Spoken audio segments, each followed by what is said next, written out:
चलो करें शुरू आज का काम। कल हमने स्टार्ट किया था चैप्टर 14 प्रोबेबिलिटी और कुछ क्वेश्चंस इसके देखे थे। उसमें किसी को कोई दिक्कत कुछ पूछना है तो पूछो। कोई डाउट तो नहीं किसी का? नहीं? ठीक है, आगे बढ़ते हैं। कल हमने काफ़ी सारे क्वेश्चंस देखे, उसमें कुछ एग्जांपल्स हमने ये देखे थे जिसमें हमने पास से फेंकने की बात की, कॉइन को टॉस करने की बात की, और इसमें प्रोबेबिलिटीज जब देखी तो 1 के आने की प्रोबेबिलिटी डाइस में वो 1/6 है, 2 की 1/6 है, 3 की 1/6 है, सभी की इक्वल है।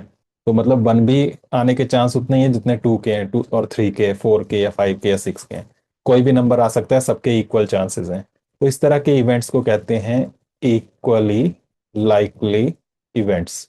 इक्वली लाइकली इवेंट्स ऐसे इवेंट्स जिनके सबके होने के चांस प्रोबेबिलिटी इक्वल है, वो होंगे इक्वली लाइकली इवेंट्स।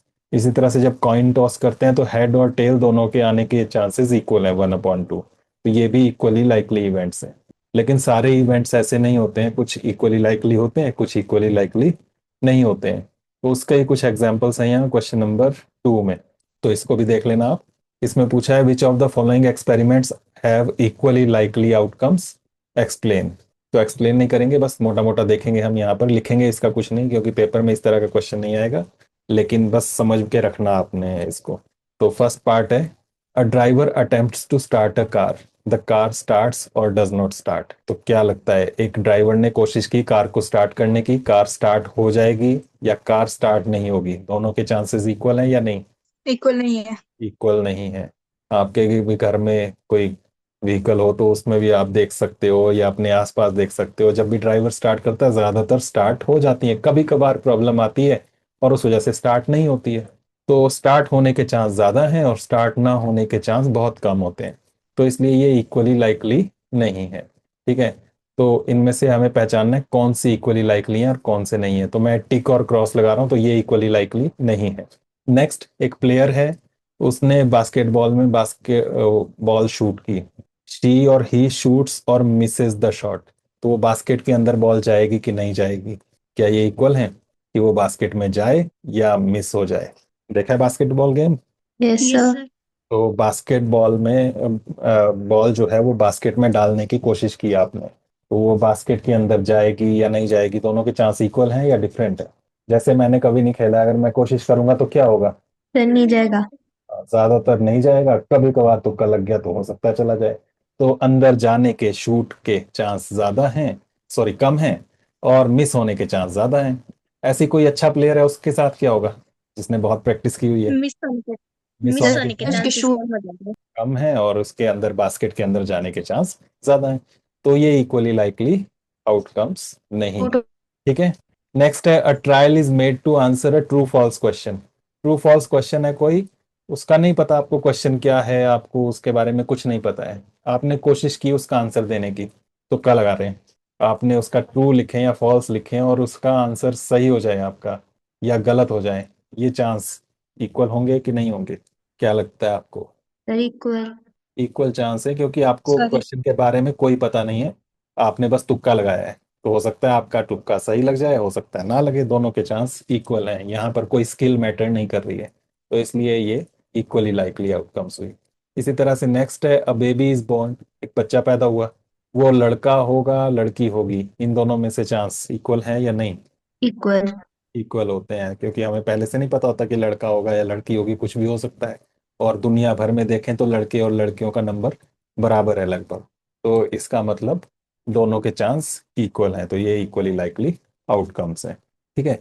तो इस तरह से ये क्वेश्चन था। इसी तरह से इसी से मिलता जुलता क्वेश्चन नंबर 3 है कि जब भी हम कोई गेम स्टार्ट करते हैं तो उसमें कौन सी टीम पहले स्टार्ट करेगी। फुटबॉल गेम की बात की है जैसे यहाँ पर, तो हम कॉइन टॉस करते हैं। ऐसे ही मैक्सिमम गेम्स में हम कॉइन को टॉस करते हैं। तो कॉइन को टॉस करना क्यों फेयर समझा जाता है? कि इससे कोई भी बायस नहीं होगा, कोई पक्षपात नहीं होगा, भेदभाव नहीं होगा किसी के साथ। क्यों फेयर है ये? सर क्योंकि वो इक्वली लाइकली इवेंट होते हैं या हेड आएगा। क्योंकि कॉइन को टॉस करने में जो आउटकम्स आएंगे वो हेड होंगे या टेल, वो दोनों इक्वली लाइकली हैं। और इक्वली लाइकली हैं इसलिए दोनों के टॉस जीतने के, दोनों टीम्स के टॉस जीतने के बराबर चांस होंगे। तो इसलिए ये फेयर है। तो ये बस डिस्कस करने के लिए थे, इनको आपने नोटबुक्स में करने की ज़रूरत नहीं है। कुछ क्वेश्चंस हमने कल किए थे जिनमें टिक लगाए हैं मैंने, उसके अलावा कुछ हम यहाँ देखेंगे। उनमें से मेन जो है वो है कार्ड वाला एक। तो कार्ड्स के बारे में क्लास में किया हुआ है हमने ए सेक्शन के साथ, बाकी बी सेक्शन वालों के लिए एक बार मैं रिपीट कर रहा हूँ। प्लेइंग कार्ड्स, ताश के पत्ते जो होते हैं, देखें। Yes sir. Playing yes cards जो होते हैं सर। वो टोटल कितने होते हैं? 53। 52। अब ये जो 52 होते हैं ये सारे एक जैसे नहीं होते, ये चार हिस्सों में बंटे होते हैं। कितने हिस्सों में? 4। फोर 4। पार्ट्स में। उन फोर पार्ट्स को कहते हैं फोर सूट्स। चार सूट्स होते हैं वो। उन चार सूट्स के नाम होते हैं, वो मैं यहाँ लिख रहा हूँ, स्पेड्स, क्लब्स, हार्ट्स और डायमंड्स। स्पेड्स जो है उसकी शेप ऐसी ऐसी होती है, कुछ कुछ ऐसी। ये पूरा फिल होता है ब्लैक कलर का, ऐसी शेप होती है स्पेड्स की। क्लब्स जो होता है वो ऐसा दिखता है, ट्री जैसा, ये भी ब्लैक कलर का होता है। हार्ट्स जो होता है ये हार्ट शेप में ही दिखता है, बना लेना बढ़िया सा। और डायमंड्स जो है वो ऐसी शेप में दिखता है। तो टोटल चार पार्ट्स में ये होता है। तो टोटल 52 कार्ड्स थे, 52 में से चार बराबर हिस्सों में बांट दिया, तो हर एक में कितने कितने कार्ड्स आएंगे? स्पेड्स में कितने होंगे, जल्दी बताओ। 52 कार्ड्स हैं, चार हिस्सों में बांट दिए, कितने कितने होंगे हर एक पार्ट में? सर 13। 13। तो स्पेड्स भी 13 होंगे, क्लब्स भी 13 होंगे, हार्ट्स भी 13 होंगे और डायमंड्स भी 13 होंगे। ठीक है। इनमें ये दोनों ब्लैक होते हैं, स्पेड्स और क्लब्स, और हार्ट्स और डायमंड्स दोनों रेड होते हैं। ठीक है। अब ये जो है इसके अंदर भी, स्पेड्स के अंदर सारे 13 एक जैसे नहीं होते। इसमें फर्स्ट कार्ड होता है उस पर ए लिखा होता है, फिर सेकंड कार्ड पर 2, फिर 3, 4, 5, 6, 7, 8, 9, 10, ये सारे नंबर्स लिखे होते हैं। और उसके बाद फिर जे होता है, फिर क्यू होता है, फिर के होता है। तो इस तरह से ये टोटल 13 कार्ड्स होते हैं। ये जो ए होता है इसे हम कहते हैं एस। क्या कहते हैं? एस। उसके बाद जे है जैक, के क्वीन, सॉरी क्यू क्वीन और के किंग। किंग। ये चार होते हैं जिन पर लेटर लिखा होता है, अल्फाबेट लिखा होता है। बाकी जो ये नौ हैं कार्ड्स, इन पर नंबर्स लिखे होते हैं। तो इन्हें नंबर कार्ड्स कहते हैं, इन्हें लेटर कार्ड्स कह सकते हैं इन चारों को। इन चारों में से भी ये जो तीन हैं, ये तीन, जे क्यू और के, इन पर पिक्चर बनी होती है, फोटो बनी होती है, तो इन्हें पिक्चर कार्ड्स कहते हैं। फेसेस बने होते हैं, पिक्चर कार्ड्स। पिक्चर कार्ड्स या फिर इनको कहते हैं फेस कार्ड्स, तस्वीर वाले पत्ते। ओके। जे क्यू के को पिक्चर कार्ड्स या फेस कार्ड्स कहते हैं। इसी तरह से क्लब्स में आएंगे, क्लब्स में भी ब्लैक कलर के यही आएंगे, सब में ये क्लब वाली शेप बनी होगी, ए 2 3 4 5 6 7 8 9 10, जे क्यू और के। फिर हार्ट्स में भी आएंगे, रेड कलर के होंगे, फिर डायमंड्स में आएंगे, ये भी रेड कलर्स के होंगे। क्लियर? तो बाकी मैं बना नहीं रहा हूँ, सब में यही होंगे। Okay. Yes sir. Yes sir. तो यस इतना पता सर। होना चाहिए, और उसके बाद फिर क्वेश्चंस आते हैं, अगर जो भी तो वो आप दे पाओगे जवाब। जैसे क्वेश्चंस में आएगा कि जैक ऑफ हार्ट्स निकले, तो जैक ऑफ हार्ट्स कितने हैं वो आपको काउंट करने पड़ेंगे। तो हार्ट्स में कितने जैक आएंगे? 2। 1। 2 या 1? किसी ने 2 बोला, किसी ने 1 बोला। नहीं नहीं, 1 1 1 1। हार्ट्स के अंदर सिर्फ एक ही जैक होगा। 1। ठीक है, सब में। स्पेड्स के अंदर एक जैक होगा, एक क्लब्स में होगा, एक हार्ट्स में होगा, एक डायमंड्स में होगा। लेकिन अगर मैं ऐसे पूछूं कि जैक ऑफ रेड कलर, तो रेड कलर के कितने जैक होंगे? 2। 2। 2 होंगे, एक hearts में होगा, एक डायमंड्स में होगा। ठीक है। मैं पूछूं एस, एस कितने हैं? मैं कोई कलर कोई सूट नहीं बोल रहा हूँ, सिर्फ एस बोल रहा हूँ। 4। 4 होंगे। तो चारों कितने 4। पड़ेंगे? ठीक है। फेस कार्ड पूछूं तो कितने हैं? 12। तो बोलो कितने? 12। 12 हैं। कैसे? 3 12। है हर एक सूट में। 3 फेस कार्ड है स्पेड्स के, 3 होंगे क्लब्स में, 3 हार्ट्स में, 3 डायमंड्स में। तो टोटल 12 बन जाएंगे। तो ये सारे आपको पता होंगे तो आप क्वेश्चंस के आंसर इजीली दे पाओगे। कैसे? जैसे यहाँ पर क्वेश्चन है, ये क्वेश्चन नंबर 14 लिखा है, one card is drawn from a well shuffle deck of 52 cards. तो 52 कार्ड्स का वेल शफल डेक है, वेल शफल मतलब अच्छी तरह से मिक्स कर दिया उसको, और उसमें से एक कार्ड ड्रॉ किया, मतलब निकाला। तो प्रोबेबिलिटी पूछी है वो, आप ये गेट करो, आपको ये मिले कार्ड जो निकाला आपके पास, ये वाला कार्ड आए, इसके कितने चांस है? कौन सा card? A king of red colour. तो रेड कलर के किंग कितने हैं? 1। रेड 2। कलर के 2। किंग 2। होंगे, एक हार्ट का, एक डायमंड का। तो प्रोबेबिलिटी कल हमने सीखी कि प्रोबेबिलिटी होती है favourable outcomes upon total outcomes. तो फेवरेबल आउटकम्स हो गई 2 अपॉन टोटल आउटकम्स हो गई 50। 52। और ये कैंसिल कर लो तो 2 से कैंसिल हो जाएगा, 1 अपॉन 26 आ जाएगा। इसी तरह से नेक्स्ट है फेस कार्ड, तो फेस कार्ड की प्रोबेबिलिटी 12। 12 अपॉन, 12/52। ये 4 के टेबल से कैंसिल हो जाएगा, 4 3 जार 12 और नीचे 13 4 जार 52, तो 3/13 आ जाएगा। नेक्स्ट है रेड फेस कार्ड, लाल रंग के कितने होंगे फेस कार्ड, रेड 6। होंगे, 6/52, 2 से कैंसिल हो जाएगा और 3/26 बन जाएगा ये। ठीक है, इस तरह से आंसर, बस हर एक में फॉर्मूला लिखना है। तो एक पार्ट को मैं लिख के दिखा दूंगा, बाकी आप लिख लेना। जैक ऑफ हार्ट्स, 2 नहीं नहीं 1 1 1। आर्ट्स में तो एक ही जैक है और टोटल 52, 1/52। स्पेड, स्पेड कितने हैं, 13। 13। 13 है स्पेड्स के, तो 13/52, 13 से ये कैंसिल हो जाएगा, 1/4 आ जाएगा। Queen of diamonds, 1। 1। Queen of diamonds 1 होगी, 1/52 हो जाएगा। तो जब इसको लिखोगे तो कैसे लिखोगे वो देख लो, आप आंसर इस तरह से लिखोगे। फर्स्ट पार्ट करना है, जैसे फर्स्ट पार्ट में क्या लिखा था, किंग ऑफ रेड कलर, तो आंसर में आप दोगे प्रोबेबिलिटी, बताओ प्रोबेबिलिटी इक्वल टू क्या लिखेंगे, Favorable outcomes upon total outcomes. Favorable outcomes upon total number of outcomes. बाकी तो आगे आंसर ही लिखना है। तो किंग ऑफ रेड कलर, तो रेड कलर के किंग 2 थे अपॉन 52, फिर कैंसिल करके हमारे पास 1/26 आ गया था। इस तरह से आपने हर पार्ट को करना है, जितने भी पार्ट्स हैं सब में ऐसे ही स्टार्ट करना है फॉर्मूला से ही। ठीक है, तभी मार्क्स मिलेंगे। छोटा सा क्वेश्चन है, उसमें फॉर्मूला मिस कर दोगे तो फिर मार्क्स भी मिस हो जाएंगे। इसी तरह का कार्ड्स वाला एक और है, ये 15th 14 हमने कर लिया। 15th में 5 कार्ड्स, अब टोटली 5 कार्ड्स लिए हैं हमने। क्या, कौन कौन से, the 10, jack, queen, king and ace of diamonds. Diamonds के सारे ये लिए, 10, जैक, क्वीन, किंग और एस। इनको वेल शफल किया और उनको उल्टा करके रख दिया face downwards. One card is then picked up at random, एक कार्ड निकाला, उसकी प्रोबेबिलिटी पूछी है फर्स्ट पार्ट में, that the card is the queen. Queen निकलने के कितने चांस हैं, तो फेवरेबल आउटकम्स देखो, क्वीन कितने थे इसमें हमारे पास, 1 क्वीन तो सिर्फ एक ही थी, तो 1 अपॉन टोटल कार्ड्स कितने थे हमारे पास, 5 5 कार्ड्स, बस 5। प्रोबेबिलिटी हो गई 1/5। ठीक है, फिर सेकंड पार्ट, सेकंड पार्ट में बोला if the queen is drawn and put aside. अब इसमें से क्वीन निकाली और उसको अलग कर दिया, अब क्वीन हमारे पास नहीं है। अब कितने कार्ड्स हैं हमारे पास, 4। 4 कार्ड्स हैं। What is 4 the probability that the second card picked up is an S, तो एस निकले इसकी प्रोबेबिलिटी पूछी है। 1/4। तो 1/4। पार्ट में आपका आंसर हो जाएगा, एस एक है उसमें फेवरेबल अपॉन टोटल है 4। और बी पार्ट, बी पार्ट में क्वीन निकले इसके कितने चांस हैं, 0/4। 0/4, या सीधा ही 0 लिख सकते हो क्योंकि क्वीन तो निकाल कर हमने पहले ही अलग कर दी है। तो अब हमारे पास कोई क्वीन नहीं है, तो जितनी मर्जी कोशिश कर लो कभी क्वीन नहीं निकलेगी, इम्पॉसिबल इवेंट है ये।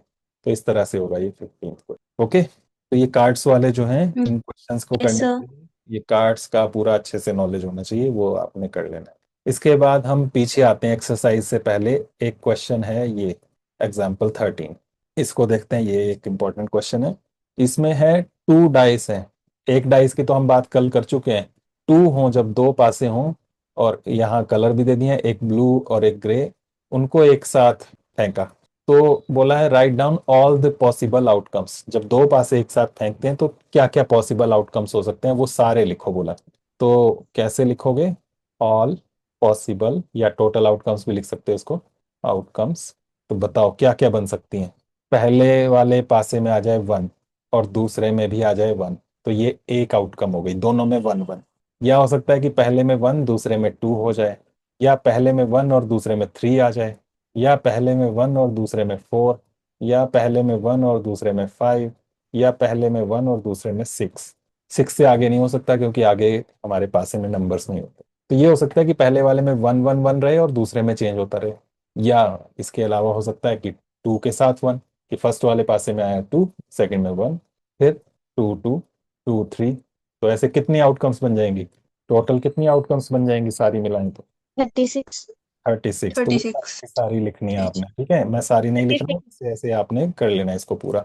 तो वो सारी आउटकम्स यहाँ लिख के दिखाई हुई भी हैं, ऐसे पूरा डायग्राम बनाने की जरूरत नहीं है, पर ये सारी की सारी वो है। तो अगर इसको आप लिखोगे जैसे हम लिख रहे थे तो ये इस तरह से चलता जाएगा। फिर 4 वाली लाइन चलेगी, 4 1, फिर 5 1, फिर 6 1, और आगे ये सारे चलते जाएंगे, सारे लिख लेना आप। और यहाँ पर आ जाएगा 3 6 इस लाइन में लास्ट में, यहाँ पर आएगा 4 6, फिर यहाँ आएगा 5 6, यहाँ आएगा 6 6। और इन सबको आप एक ब्रैकेट लगाकर लिख सकते हो ऐसे करके, ठीक है। तो ये टोटल पॉसिबल आउटकम्स हो गई, और कितनी है वो आप सामने लिख सकते हो 36 ऐसे। फिर जो भी क्वेश्चंस होंगे उनके आपने आंसर करने हैं। तो क्वेश्चंस क्या हैं कि दो पासे फेंके, और अब पूछा है what is the probability that the sum of two numbers appearing on top of the dice is 8। Total 8 हो, जो भी दो नंबर आए दोनों पासों में उनका टोटल 8 हो। तो 8 कहाँ कहाँ है वो ये मार्क करके दिखाया हुआ है। 2 और 6 ऐड करके 8 बनता है, 3 और 5 8 बनता है, 4 और 4 8 बनता है, 5 एंड 3 8 है, 6 एंड 2 8 है। इसके अलावा और कहीं भी टोटल 8 नहीं है। तो कितने फेवरेबल आउटकम्स हुए? 5। 5 5 फेवरेबल आउटकम्स, और प्रोबेबिलिटी बन जाएगी 5/36। तो वो 36। यहाँ करके दिया होगा। तो इस तरह से आप करोगे। आप ये सारा पूरा लिखने की जरूरत नहीं है, बस इससे पहले आप लिख देना favourable outcomes is equal to, ये सारे लिख लेना, और इज इक्वल टू कितने हैं ये 5 लिख देना। नीचे फिर probability is equal to favourable outcomes upon total outcomes 5/36 आ जाएगा, ठीक है। एक और है इसमें पार्ट, उसमें बोला है कि 13 आए सम, टोटल 13 आए, तो 13 कहाँ आ रहा है? कहीं भी नहीं। नहीं कहीं आ भी रहा है। नहीं आएगा, क्योंकि मैक्सिमम नंबर 6 है, 6 + 6 यहाँ पर मैक्सिमम बन रहा है सम 12। 12 से आगे कोई नंबर नहीं बनेगा यहाँ पर टोटल में, तो इम्पॉसिबल है। तो इसलिए इसकी प्रोबेबिलिटी हो जाएगी 0, 0। ठीक है। और उसके बाद लास्ट पार्ट है लेस देन और इक्वल टू 12, 12 या 12 से कम आए टोटल। तो वो तो सब में ही आ रहा है, सब में या तो 12 है टोटल या 12 से कम है ना। Yes, sir. तो यहाँ पर Yes. सारे ही फेवरेबल आउटकम्स हैं, तो फेवरेबल आउटकम्स भी 36 और टोटल भी 36 इज इक्वल टू 1। तो ये श्योर इवेंट हो गया, सर्टेन इवेंट हो गया, 100% प्रोबेबिलिटी। ओके, तो इस तरह का ये Yes. क्वेश्चन है। Yes, sir. ऐसा ही एक्सरसाइज में भी क्वेश्चन है ये क्वेश्चन नंबर 24। यहाँ लिखा अ डाई इज थ्रोन ट्वाइस। वहां था कि दो पासे एक साथ फेंके, यहाँ पर बोला एक पासे को दो बार फेंका। तो एक पासे को दो बार फेंके तब भी वही 36 आउटकम्स बनेंगे। कि पहली बार फेंका 1, दूसरी बार फेंका फिर 1 आ गया, फिर फेंका पहली बार 1 आया, दूसरी बार 2 आ गया, या 1 3 हो सकता है। तो ऐसे सारे आपने टोटल 36 आउटकम्स लिख लेने हैं, ठीक है। ओके। Yes, sir. और उसके बाद पूछा है Yes, sir. फर्स्ट पार्ट में प्रोबेबिलिटी पूछी है 5 will not come up either time. दो बार जब फेंका उसमें 5 कहीं ना आए, 5 कहीं ना आए। मैं उसी एग्जांपल पे चला जाता हूँ ताकि यहीं से हम देख सकें। 5 कहीं ना आए, इसकी प्रोबेबिलिटी पूछी है। तो 5 कहाँ कहाँ आया हुआ है? 5 इसमें आया हुआ है, ये ना आए, ये ना आए, ये ना आए, ये सारे ना आए। और 5 कहाँ है? ये ना आए, नॉट 5। तो अब फेवरेबल आउटकम्स कितने हो गए? टोटल 36 थे, उसमें से 5 ना आए, कितने चीजें कट गई? 11। 11। 1 कट गई है, तो कितने बचे फेवरेबल आउटकम्स? 20। 25। टोटल 25. आउटकम्स थे 36। इसके बाद probability is equal to favourable upon total outcomes, तो वो 25 25 upon अपॉन 36. 36 आ जाएगा, ठीक है। इस तरह से आपने वो क्वेश्चन करना है। और सेकंड पार्ट भी था उसमें, इसमें बोला है 5 will come up at least once. 5 आए कम से कम एक बार, तो वो फेवरेबल आउटकम्स इस बार 11 हो जाएंगे जो काटे थे हमने। यहाँ बोला था 5 ना आए, यहाँ 5 आए, तो 5 वाले काउंट करने हमने, वो 11 है अपॉन 36 हो जाएगा, ठीक है। Yes, sir. तो इस तरह से ये वाला होगा क्वेश्चन। इसके अलावा बाकी क्वेश्चंस पीछे के जो हैं, क्वेश्चन नंबर 20 से पीछे के, वो सारे देख लेना, उतने ही काफी रहेंगे आपके लिए। कर लोगे बाकी क्वेश्चंस? तो कोई दिक्कत तो नहीं और किसी क्वेश्चन में? किसी ने पूछना है कोई क्वेश्चन? बुक में देखो 20 से पीछे पीछे जो भी है। क्लियर है सबको? Yes, sir. Yes, sir. तो बस Yes, sir. इतने क्वेश्चंस हैं, इनको बढ़िया से प्रैक्टिस कर लेना। ये हमारा चैप्टर 14 कंप्लीट हो गया। फिर नोटबुक में भी कर लेना, ओके। और टर्म 1 के लिए भी बढ़िया से तैयारी कर लेना। इसके अलावा जो भी इसमें बचे हैं, कुछ पूछने के लिए रह जाएं तो वो क्लास में जब स्कूल लगेंगे तब आप पूछ सकते हैं। फिलहाल टर्म 1 के लिए इतने ही आपने तैयारी करनी है। तो जितना भी आज तक हो गया यही आपके टर्म 1 में आएगा, चैप्टर 1 2 3 4 5 और 14। ओके, ठीक है। So, कल से नहीं लगेगी बस। बस ये आज लास्ट क्लास थी। तो मैं बोला था Yes, ये sir. हफ्ता 10 दिन लगेगी, तो आज हमारी 7वीं क्लास थी। 7 दिन लगी है, देख लो। मैंने अपना प्रॉमिस पूरा किया। बस इतना ही, okay. Yes, sir. Yes, sir. इतना ही आप अच्छे से Yes, प्रैक्टिस कर sir. लेना बढ़िया से। बिल्कुल इजी इजी ही हैं क्वेश्चन, जो पेपर में आएंगे वो भी इजी इजी आएंगे, लेकिन जो पढ़ेगा नहीं उसको फिर वो भी डिफिकल्ट लगेंगे। तो बढ़िया से तैयारी कर लेना, और जो मॉडल बनाने के लिए बोला है वो, ठीक है। Yes sir. Yes sir. Yes और सर। और कुछ किसी का डाउट, किसी का सवाल तो पूछ लो। नहीं, ठीक है, तो फिर मिलते हैं छुट्टियों के बाद। बढ़िया से प्रैक्टिस करना, पेपर अच्छे से देना। छुट्टियों के बाद जब मिलेंगे तो एक दो दिन होंगे हमारे पास, कुछ भी आपके डाउट हो तब भी पूछ सकते हैं, या बीच में छुट्टियों के बीच में भी पूछना हो तो आप फोन कर सकते हैं, मैसेज कर सकते हैं। जो भी आपके डाउट होंगे वो क्लियर करने की कोशिश करूंगा। ओके। सर मॉडल भेज देना ग्रुप में। मॉडल तो अपने आप ढूंढने हैं आपने, कुछ चलो आइडियाज सेंड कर दूंगा, ठीक है। पर जो सेंड किया होगा सब वही देख के वही बना लेंगे तो फिर अच्छा नहीं होगा, मार्क्स कम कम मिलेंगे फिर। सर सर्च करने पर बच्चों वाले आइडिया मिल रहे हैं, उनके कोई भी नहीं अच्छा, मिल रहे हैं हमारे वो सिलेबस के। ऐप नहीं देखी आपने, पिंटरेस्ट यस सर, उसी से देखा था। और यूट्यूब? सर गूगल यूट्यूब सबसे देख लिया। सब में देख लिया। ठीक है, अपनी बुक भी देखो खोल के। आप गूगल पे सर्च करो ना, जैसे चैप्टर 1 है रियल नंबर्स, तो आप नेट पे ऐसे ही सर्च करो, working model on real numbers, working model on trigonometry, working model on coordinate geometry, statistics, topic का नाम एपी डालकर देखो। तो टॉपिक का नाम सर डाल सब। ट्रिग्नोमेट्री पे बना सकते हैं मतलब? हाँ हाँ, पूरे सिलेबस में से कहीं से भी। Yes sir. तो जो चैप्टर्स के नाम है या चैप्टर्स के अंदर से कोई एक टॉपिक ले लो, पाइथागोरस थ्योरम ले लो, एक थेल्स थ्योरम आएगी, तो सर्च करो, बहुत सारे आइडियाज मिल जाएंगे। ठीक है। पोलिनोमियल सर्च करो, उसका मिल जाएगा आपको। तो ऐसे टॉपिक्स वाइज सर्च करोगे तब अच्छे से आपको मिल पाएंगे। नेट पे सर्च करना भी एक आर्ट होती है, और उसके लिए आना चाहिए कि कैसे सर्च करते हैं। कुछ आइडियाज चलो सैंपल मैं सेंड कर दूंगा, बाकी अपने आइडियाज से अपने आप ढूंढोगे तो ज़्यादा अच्छा रहेगा, सबका फिर अलग अलग बनेगा ना, वरना मैं जो भेजूंगा सब वही बना देंगे। ठीक है। Yes sir. Yes sir. तो बस ठीक है, फिर मिलते हैं छुट्टियों के बाद। कोई भी बीच में डाउट लगे तो पूछ लेना। Okay. Yes sir. Yes sir. Yes sir. Yes Alisha है यहाँ पर? Alisha yes sir. कहाँ है, मुझे दिख नहीं रही। अच्छा हाँ है। हाँ, अलीशा ने मैसेज किया था कि थर्ड फोर्थ चैप्टर के इंपॉर्टेंट क्वेश्चंस बता दो। तो सारे क्वेश्चंस इंपॉर्टेंट है जितने भी कराए, सबको अच्छे से प्रैक्टिस करो। कोई खास ऐसे नहीं है कि ये वाला क्वेश्चन ज़्यादा इंपॉर्टेंट है। पिछले पेपर्स जो हैं वो सेंड कर दूंगा मैं आपको, जो आपको स्कूल में भी दिखाए थे लास्ट ईयर के। तो वहीं से आप थोड़ा थोड़ा देख के आइडिया हो जाएगा कि क्वेश्चंस किस तरह के आते हैं, तुम्हें क्लास में बताया भी है वैसे। ठीक है। तो उनसे थोड़ा आइडिया ले लेना। बाकी ऐसा नहीं है कि जो पिछली बार पेपर में आए हैं वही आएंगे, उस तरह के क्वेश्चंस होते हैं, तो क्वेश्चंस एक्सरसाइज में जितने भी हैं वो कहीं से भी हो सकता है। ठीक है। Yes sir. सर। ओके, फिर छुट्टियों के बाद मिलते हैं। Okay bye. छुट्टियां अच्छे से एंजॉय करो, साथ में पढ़ाई भी करते रहना। Bye bye. Bye sir. Bye sir.